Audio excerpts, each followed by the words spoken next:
This is Word on the Streets, a podcast about the Buttles and Indian Corridor Improvement Project. This podcast is created by the City of Midland, Michigan, and produced by the MCTV Network.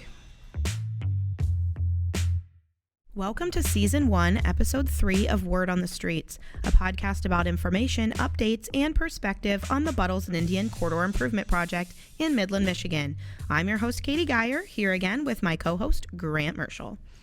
So I want to start this episode by saying our topic today, safety and emergency response, has been planned for some time now, and we've been talking about this extensively, Grant, throughout this process, but we have a specific recent incident that I want to talk about today before we get into anything else. So let's talk about what happened a couple weeks ago.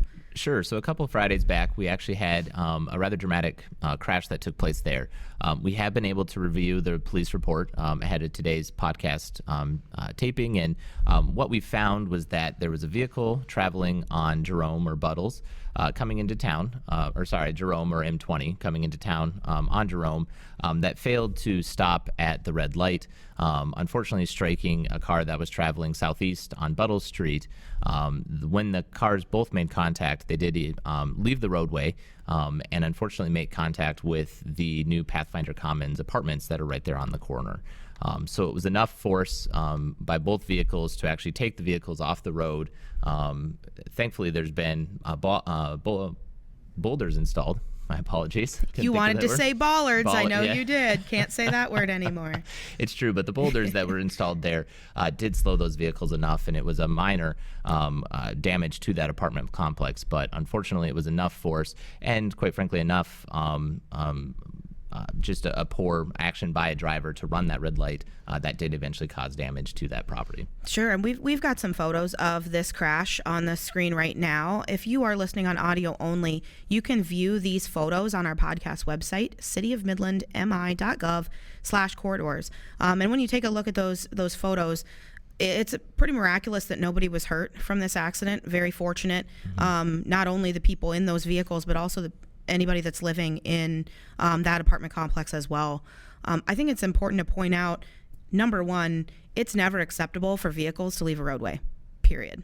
That's where they should be, is on the road. And there should never be an expectation that there's a potential for a building to be hit by a motor vehicle. That's kind of what we've been saying all along. I also think it's important to point out there's a lot of other multifamily housing units along the corridor, both Indian and Buttles.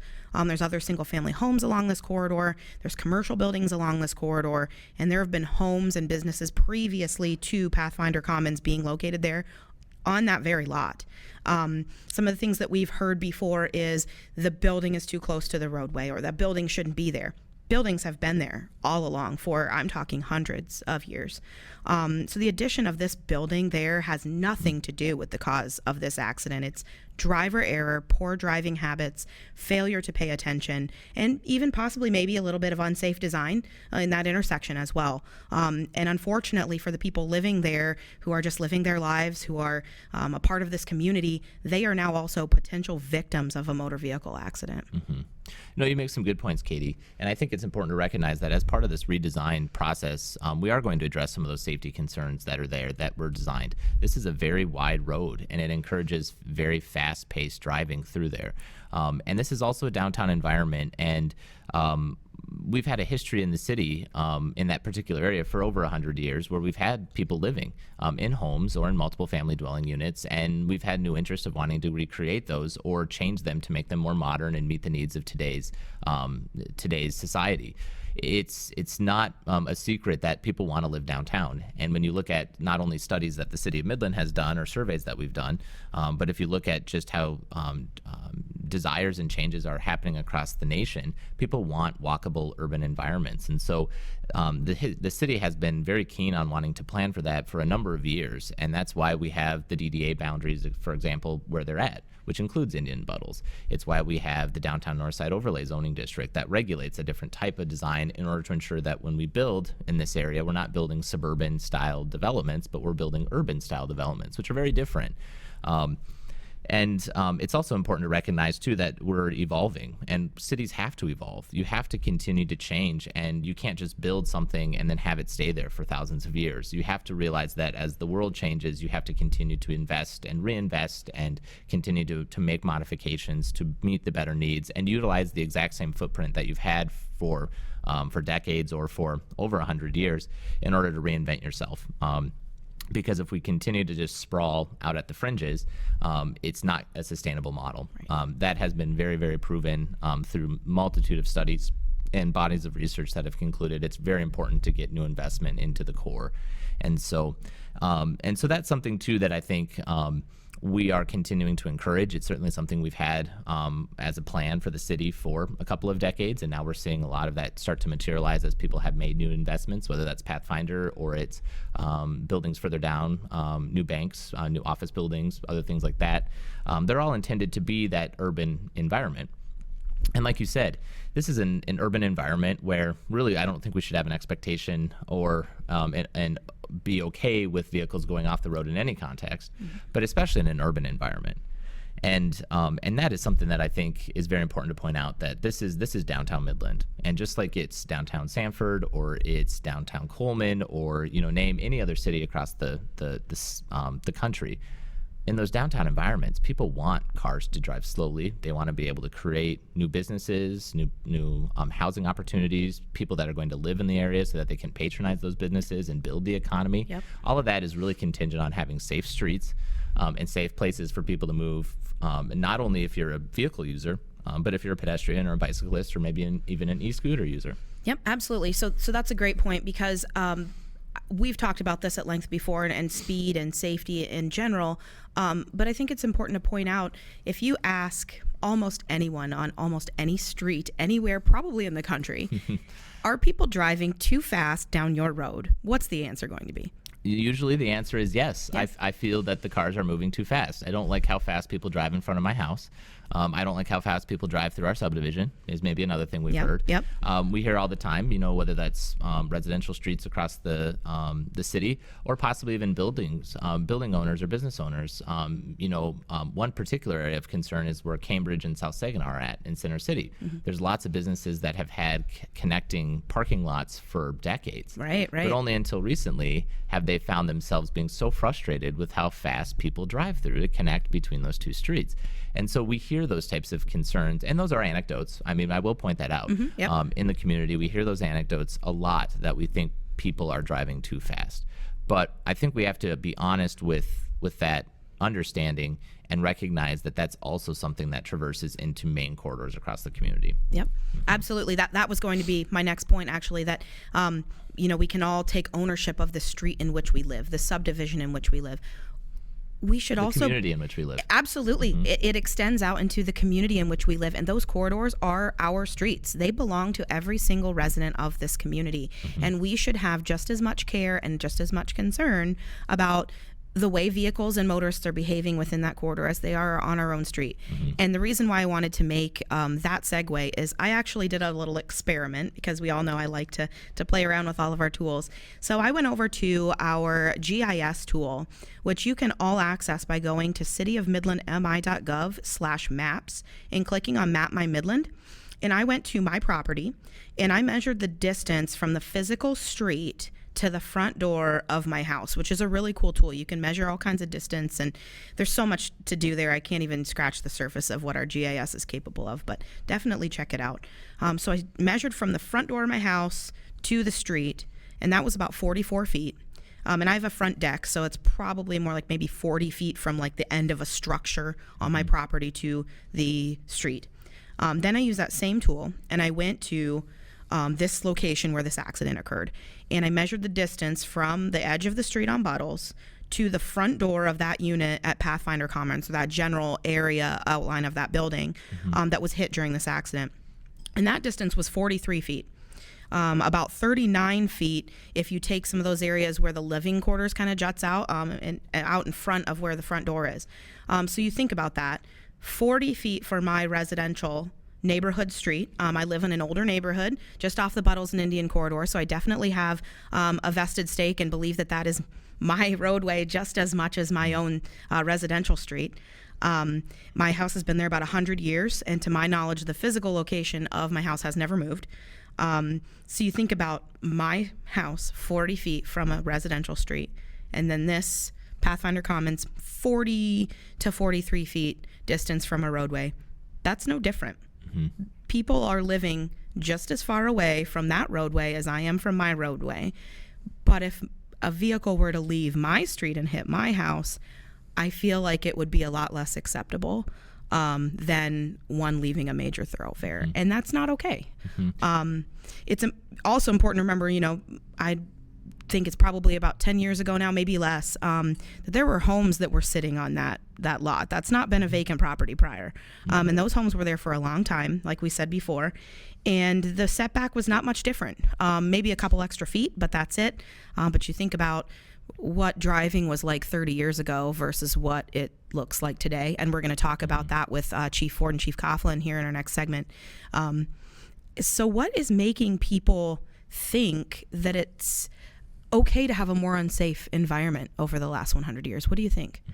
That's a good question. I think you did sort of expose maybe a bit of a double standard that we have when we understand different roadways. Like you said, a residential street, we would be absolutely shocked if there was a vehicle that went off the road and made contact with a structure that's the same distance, as you're saying, away from the street as these particular apartments are. So I do think some of the things, to answer your question, some of the things that I think have changed is really just really how we understand vehicles in our society. And this is something that was talked about largely when we started to have more automotive vehicles on streets and roads. If you go back and you look at different, whether that was commercials that were being talked about by automotive companies, or it was outside entities that were looking at the changes that motordom, as it's called, was having on society. And if you look at even driver psychology and bodies of research behind driver psychology, all of that really points to the notion that we do accept different things depending on where we're going. And if we're using a street to get from place to place, we have a different expectation than if it's a street that we actually live on, which is very interesting, because then you put yourself in the shoes of people that are living there, and they would also have that same expectation as that other person would have if they lived in a subdivision, or if they lived some other place that's more of a residential in nature. So I think we have to forget maybe our selfish desires for how quickly we want to get from place to place, and then also recognize the context and the people that are living there. And like to your point, there were houses that had lived there, or that had been there previously. And those were occupied by people with families, people with loved ones, just like you and I, just like other users on the road. And so it's really important for us to really start to understand that that the people that surround or how we drive, we have to know that we're not just going through a vacuum. Right. There's very much a context at which we're getting from place to place. One of the things I know we've talked about in the planning department for a number of years, and even something we did when we did the walking tours back in 2019, we want people to get out and walk and bike and experience these corridors in other ways besides driving. And if you do that, you really expose a better understanding of the design of the street. If you're driving through, you have one understanding. If you get out and you walk, you have a different understanding. If you get out and walk and you close your eyes and experienced by someone that maybe has difficulty seeing, you have a very different understanding of the context that surrounds. But I think as people, we don't really do that intentionally. We don't try and experience the community in ways that we're not usually accustomed to. We're so focused on our day-to-day that we don't have really the intentionality behind wanting to do it in other ways. But that's how you have to understand and experience the realities of other people. And there are people in our society and in Midland that they can only walk, they can only bike, they are unable to drive, and those are their realities too. And then there's also people that just want to drive, and then also just want to bike, or also just want to walk. And Right. so there's people that are choosing to do different lifestyles, and we need to be a community of choice, like we've talked about in a number of ways, so that we're really accommodating those other things. But back to kind of the other thing we've talked about, which was that concept of motordom. Motordom and the policies that have dictated Motordom, they prioritize vehicles and truck traffic and other things very, very high. And then they give very little consideration to other means of transportation. And that's what we're really trying to shift and trying to change. And we know that that's an important thing for us to do within the community because we've seen the research that supports other communities that have done that and how they become communities of choice more and more for other people to move in. When people move out, other people to replace them, and all of the needs that we need as a community in order to be a great place to live in 15, 20, 25 years. Sure. So I think it's important too to think about how roadways function, because they do have different functionality depending on where they are, whether a residential street or when we think about I-75, US 10. There's obviously drastically different considerations that are made for safety on US 10 than there are and frankly should be on Business Route 10 or on M20 that comes through a community. You're not dealing with pedestrians on US 10. Man, I hope you're not, because that means somebody's vehicle is broken down. Then we've got another set of problems. But even within that, those roadways are designed for vehicles traveling at a high rate of speed, a lot of vehicles, possibly a lot of different elements and different driving conditions. If you go down US 10, you'll see there's some fencing along some of the medians to literally prevent vehicles from leaving the roadway and hitting other vehicles on the other side of the road. But when you get into a downtown environment like ours, and there are there are businesses and buildings creating that urban environment set closer to the street, suddenly that becomes an issue. And I feel like maybe we need to consider that perspective of this roadway needs to function a different way than a roadway in which you go 75 miles an hour down. This is not supposed to be a highway. It is ultimately it is a residential street in functionality when it's coming through our community. And so we make different accommodations for that roadway than we would for a roadway that is designed to get someone from one point of interest or one community to another as quickly as possible. Is that the designation of this road? And it's really not. No, and you make a good point, and really it's that thought process that ultimately led to the concept of context-sensitive design and context-sensitive design solutions that we talked a lot about, and policies that MDOT has, Complete Streets policy that the City of Midland has as well. And so that designing for the context and designing for a multitude of users to ensure that it is safe for all users is something that we're wanting to move towards. But we've had decades of not doing that. And so it's going to take time and it's going to take incremental steps in order for us to make those changes. But it's also going to change. It's also going to take really an understanding across the community of the value that's being created as part of that. If we have safer streets for people to be able to walk or bike or take their kids outside and be able to ride bikes with them and feel safe in those downtown environments, there's scores of things, whether that's public health benefits, individual health benefits, and a multitude of other reasons as to why it's important to have places that are like that. But it will take time for us to get more towards a place where we do have safer streets. I'm glad you brought up the public health part of this, because look at where we are right now. We are 14 months possibly. Time is no longer a societal construct at this point. 14 months into a global pandemic where we have massively had to shift our behaviors and our entire way of life because of a public health crisis, essentially.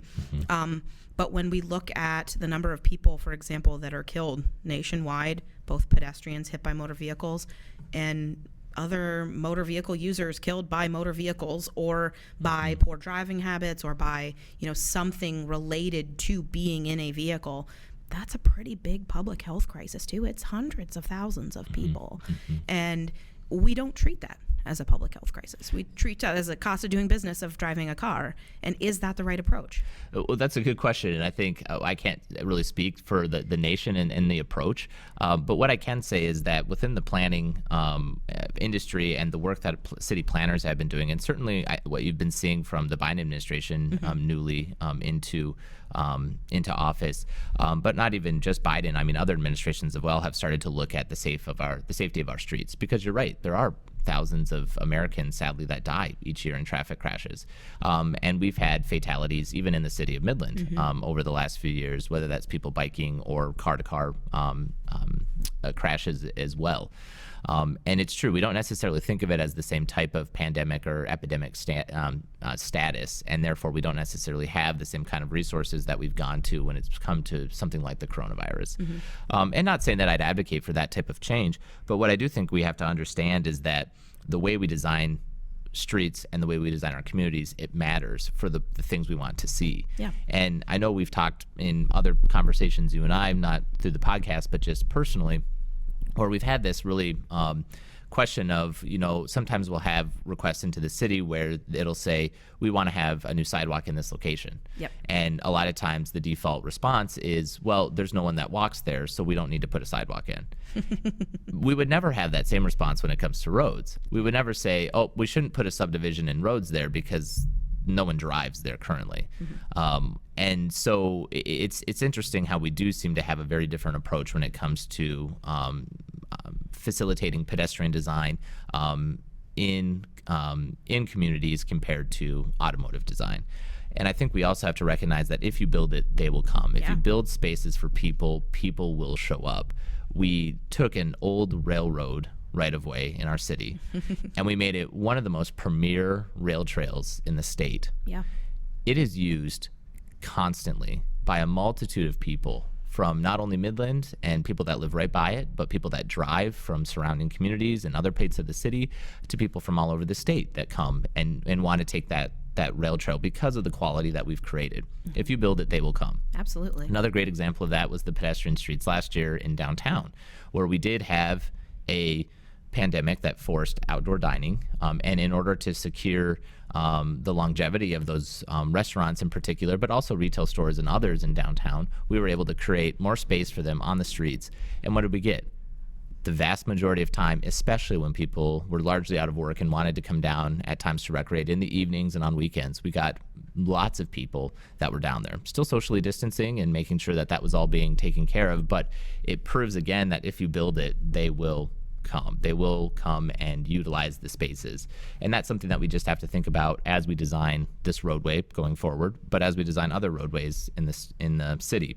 Where are there opportunities for us to design, not just for people to get from place to place in their cars, but people to walk, people to bike, people to e-scooter, and other modes of micromobility that we're seeing evolve more and more. Yeah, the pedestrian plazas are a perfect example of using infrastructure in a new way, because if you talk to a lot of people when we first proposed that idea, it was preposterous to assume we would close a street to vehicle traffic so that pedestrians could use it. A lot of people are of the mindset, and I fully understand it, because for a long time I felt the same way.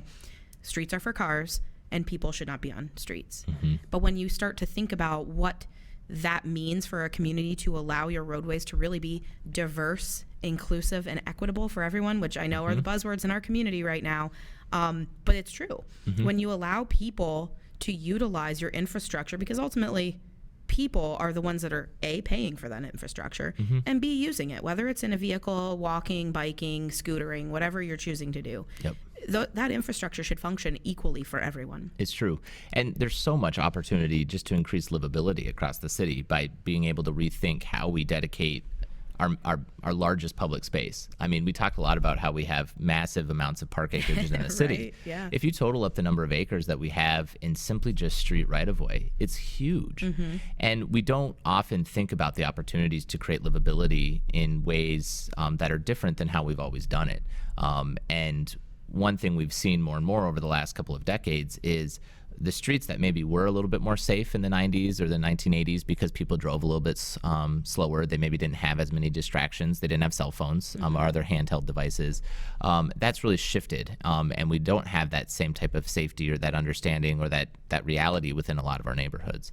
But if we want to get that livability back, if we want to increase productivity of our streets so that people can take their kids out and maybe bike ride in the street, or possibly shoot basketball, or there's lots of movies and things that show kids playing baseball in the street and things like that, and the reason why they do it is largely because it's a place that's larger. It can collect that whole area of people. to be able to come and interact without having to go to someone's backyard or go into someone's yard. And it's that public realm that we all need in society. We need a public realm that's going to function to facilitate meaningful interactions between people. And that reinforces the things that we're trying to do when it comes to being neighborly in the community. Sure. I mean, there's been a huge interest from a lot of folks to want to increase neighborly actions within the city. And we see before the pandemic, we saw a lot of block parties that happened where people would come, they'd close the street, and they would just absolutely love the opportunity to use that as a public space to facilitate meaningful interactions and conversations between neighbors. And we have so much opportunity to do that more and more across the city. And so all of this, in my mind, it's very much connected. We've never just talked about Indian and Buttles from my perspective. Yep. Even though we've had a very focused trial and data collection on a particular 12-block section of Buttles Street, which caused a lot of blood, sweat, and tears from all over the community. But it's never been just about Buttles, in my mind. It's been about thinking intentionally about street design within the community and how we can take the study and the research that we're doing on Buttles and use the other body of research that supports some of the changes to be able to make a better Midland for the future. And so this might be a bit of a shameless plug since we have the City Modern process that's going forward, but I would be remiss to not point that out. One of the focus areas of that project is neighborhoods and livability. And we also have transportation and mobility as another focus area where we want to think intentionally about these things for the future because things have shifted and desires of the community have shifted too. And we want to make sure that we're still ensuring that we're a community of choice long term. So in my mind, I think I'm happy we're talking about this. I know we've kind of veered away from just the safety conversation, but it's all so connected when you think about these systems and these spaces and this public realm in much more ways than just getting cars from place to place. That's true. And ultimately, you're right. It is all connected. We start with safety and then we think, but if we had safer streets, what could we do? And the possibilities continue to mount. And for me, it's very exciting. I think we've kind of shown on this podcast that you and I are just really excited about what the future could possibly hold for this corridor, but what this means for our community in terms of road design and even ultimately for our region and for our state. Because this is, like we said before, an MDOT roadway, and we kind of have the opportunity to kind of be the first to really re-envision a lot of this. Now, MDOT's done similar projects, and we talked with Justin from the City of Ferndale last time on our episode last month about kind of what they've been doing with MDOT. But within our own community, this is the first time we've really had the opportunity to look at a corridor and say, okay, we're not starting totally from scratch, but how can we reimagine an existing piece of infrastructure and change the way that it performs in a way that's going to be beneficial to people, not just that live here, but even outside of our community as well as they're passing through. Because even just regular corridor users, they will benefit from an increase in safety. So whether you live in Midland or not, if we improve this roadway and its design to where it functions more safely, you will benefit from that. And I think that's really important for people to consider as they're driving through there. You might not have a vested stake in our community. You might literally be driving, from Mount Pleasant to Bay City, and you don't care what happens within the city limits of Midland, which makes me really sad. So I hope nobody feels that way. But if you do, you will still benefit from a safer corridor through there. It's true. And that's important to consider. Yep. So we've talked a lot about problems here. What are some solutions? When we think about this intersection in particular, and what we saw from this accident, we've had similar accidents in that corridor section in the past. We did have a vehicle hit a building a couple of years ago as well.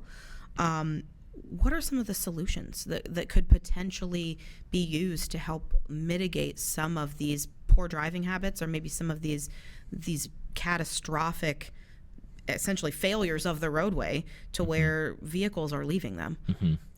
Yeah, no, that's a very good point. I think it's important to recognize that you have both the design of the physical street and the traffic signals and everything like that that's playing a role, but then you also have user error. That can sometimes happen when you're talking about drivers and motor vehicles that are operating in the street itself.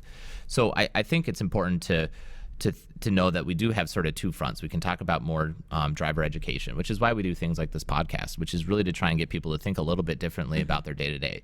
And I know at the end we always say, stay safe and slow down, because that's a very important thing. That's one of the best things that people can do is simply just reduce your speed when you're going through particular corridors of cities, when you're going through neighborhoods, whether that's Ashman Buttles or Ashman Rod, or it's Indian and Buttles, or anywhere across the city. If you simply slow down, you're going to be in a better position to be able to be more defensive and be able to react to the things that are happening to you. Right. So if everyone did that from a user perspective, we would solve the issue, quite frankly.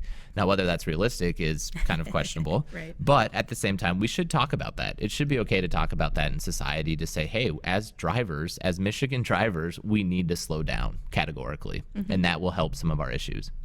The other thing that I think we can talk about too is really that entire intersection at Jerome and Buttles particularly. There are ways in which that the city will start to engage more and more with MDOT to see what incremental steps we can take now to try and mitigate some of these issues, especially repeat issues that we've seen.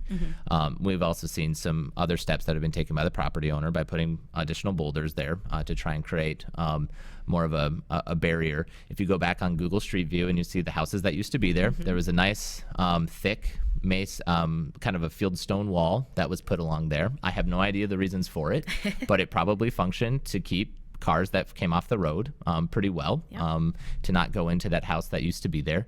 But nonetheless, there are some specific ways when it comes to the design of the road itself that we will start to look at more and more to see if there's ways we can improve the safety of that intersection. And that could include possibly how those pavement markings are designed for the right turn from Jerome onto Buttles. It could include possibly no turn on red if we're finding that there's some visual impedances or blocking of traffic and it's become dangerous in that turning mechanism.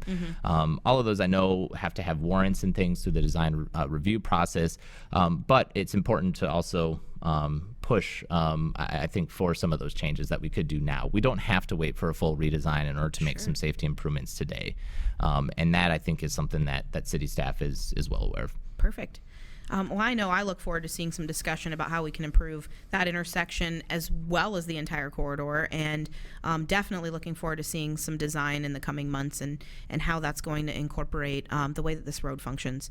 So we're going to take a quick break, and then when we come back, we will have some people who function in the safety realm of streets and roadways on a day-to-day basis, and they're going to share some of their insight on this corridor and then just on what they're seeing in general out in the community. Chief Nicole Ford with Midland Police Department and Chief Chris Coughlin with Midland Fire Department. So we will take a quick break and be right back.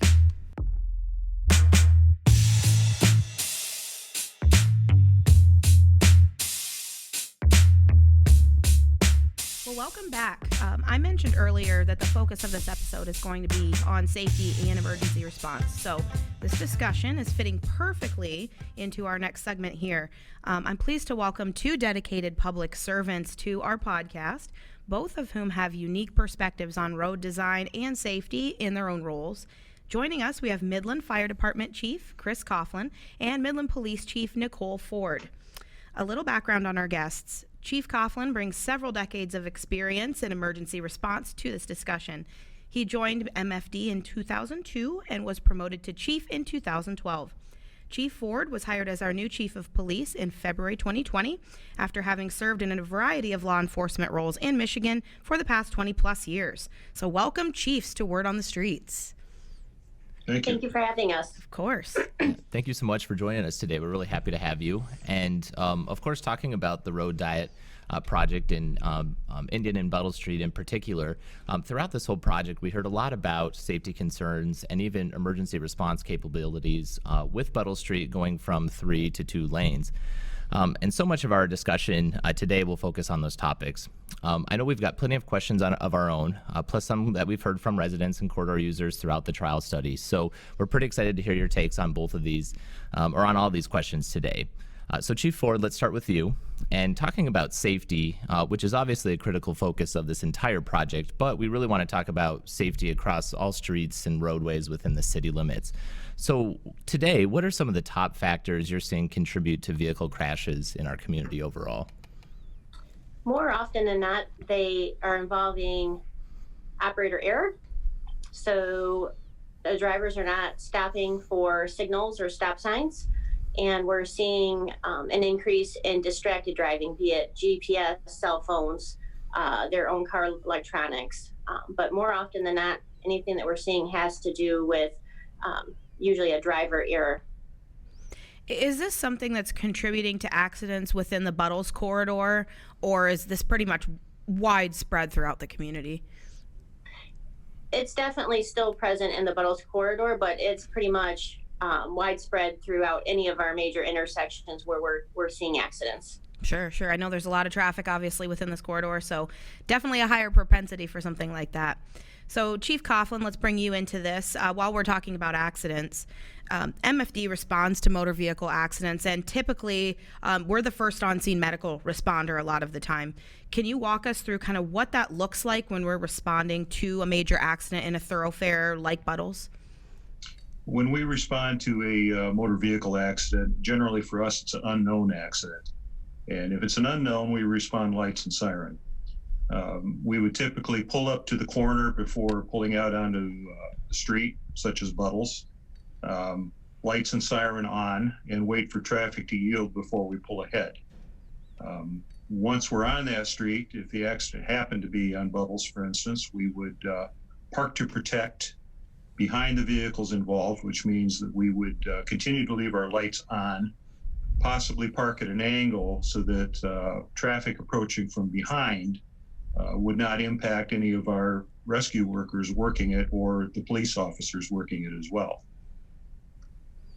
Yeah, that makes sense.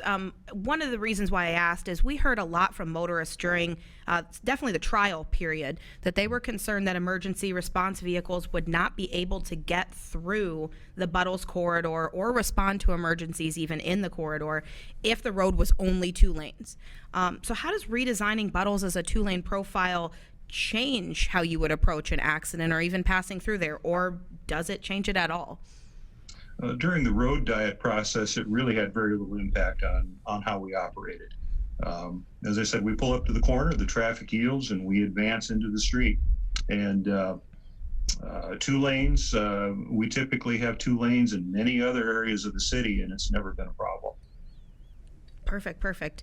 I think it's important, to point out that Midland Fire Department is actually located on the Buttles corridor, as Fire Station 2 is located on Townsend Street, just west of Buttles. Do you have any concerns about this roadway being reduced to 2 lanes right there when you think about where our fire station is located? Well, we kind of had an open mind when the road diet process started, and we really didn't know if it was going to have any kind of a significant impact on our operations. And as it turns out, it really didn't. Good to know. Yeah. So we've discussed on the podcast and actually throughout the entire road diet trial, the speed limit alone doesn't necessarily matter in road design. And so back to you, Chief Ford. I'm curious about this as it pertains to the police department and traffic enforcement. In your opinion, is traffic enforcement alone enough to reduce vehicle speeds in this particular corridor? Traffic enforcement alone is never enough to handle, especially a newly arranged roadway. So we're going to have to do educational segments would be my guess. We already find a fair amount of people struggling with our roadways due to lack of familiarity with the one-ways and whatnot. So if that area were to be redesigned, I would certainly push for a public educational outreach. And then we'd also really have to mark the lanes of travel because some of them would be changing as far as what their role is then versus what it is now. So arrows in the roadway to help reinforce what drivers should be doing would be extremely beneficial. Sure. Now, I can imagine having just a certain limited amount of staff. We obviously don't have a plethora of people to pull from, an unlimited amount of staff from our police department or any of our city departments for that matter, that it's impossible to staff a corridor 24/7 for traffic enforcement. And that might not even be the most responsible use of our public servants either. So definitely something to consider as we talk about redesigning this roadway. But thinking about that, how does redesigning a roadway maybe help our police officers police our streets for traffic violations or maybe even other crimes too? So for the most part, a standard traveled roadway, it doesn't matter a whole lot to us as far as traffic enforcement. It just changes which laws we have to watch for. road design starts to affect us is when you start putting parking on the side of the road, because we find that that affects driver visibility when they're trying to make turns at intersections and whatnot.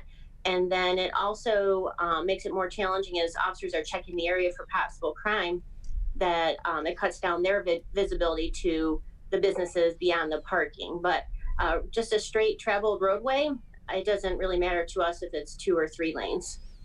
Okay. And just as a reminder, I think it's always great to put this out there for our residents. There is no parking on any city streets from 3 a.m. to 6 a.m. We get a lot of feedback about that one, but that's one of the many reasons why we do it. It allows for greater visibility for our police officers while they're out there early in the morning. So as we all know, MPD is great at community outreach and has a great presence within this community and great relationship with our residents. So what are some of the ways that MPD polices to help improve non-motorized and pedestrian safety, taking it a little bit away from some of our motor vehicle users? So, as with anybody else, COVID has definitely caused a challenge in our normal outreach programs. However, we're actually really excited to announce that we have increased our community resource office from 1 officer to 2 to create greater reach to our businesses, our schools, our banks, areas that we just weren't hitting in the past. So we believe that what we will end up doing is partnering them with our SROs, which are school resource officers, to get more of a reach to our kids and their families. In the past, we've worked with Safety Town and those types of things, but we'd like to increase that presence quite a bit.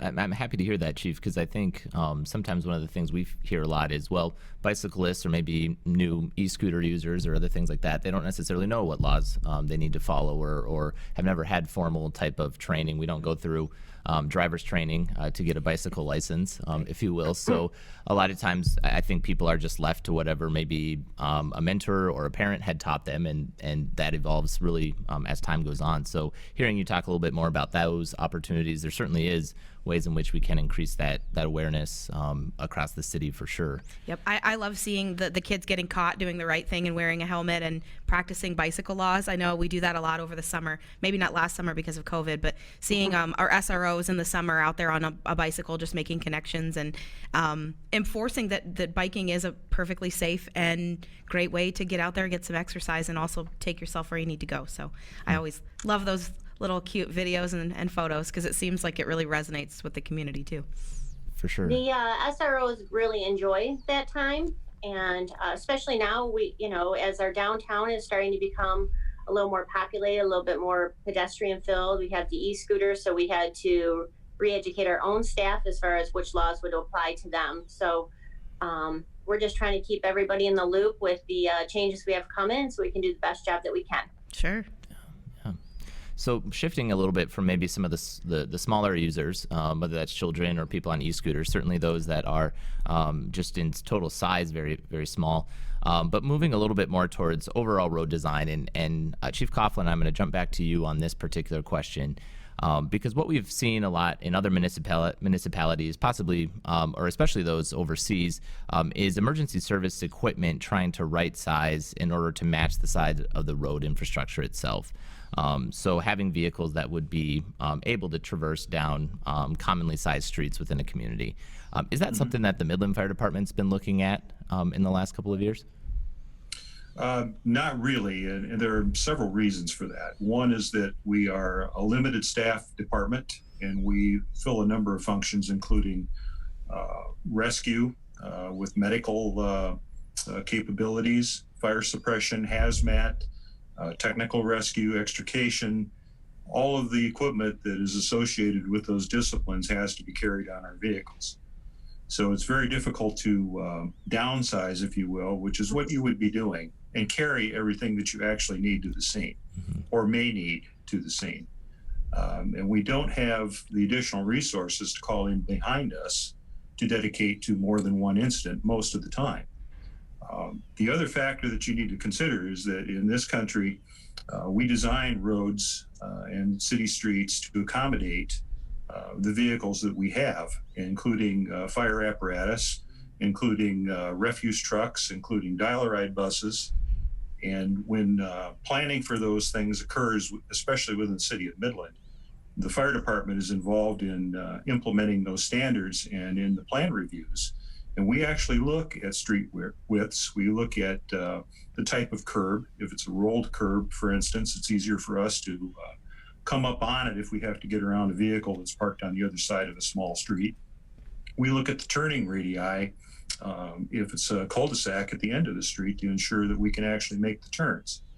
And if we can make the turns, then we're pretty well assured that the refuse trucks, the dial-a-ride buses, and the snowplows will as well.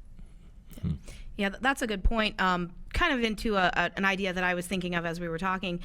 We heard a lot of people say that they were worried that our equipment wasn't going to be able to get down a 2-lane roadway, or that if there was an extensive amount of traffic in the corridor, which we know already from our traffic volume study only happens for about 20 to 30 minutes twice a day, that there would not be the ability for EMS or fire to, or even police to get down that corridor. We need to remember emergency vehicles operate a little bit outside the traditional bounds of traffic.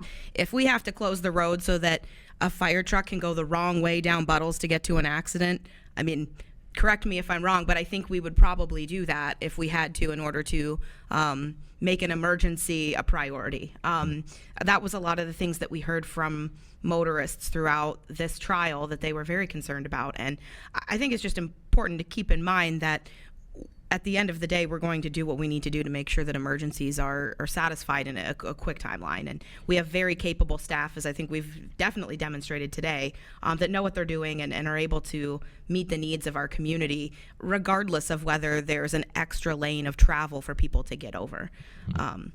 So just something to keep in mind.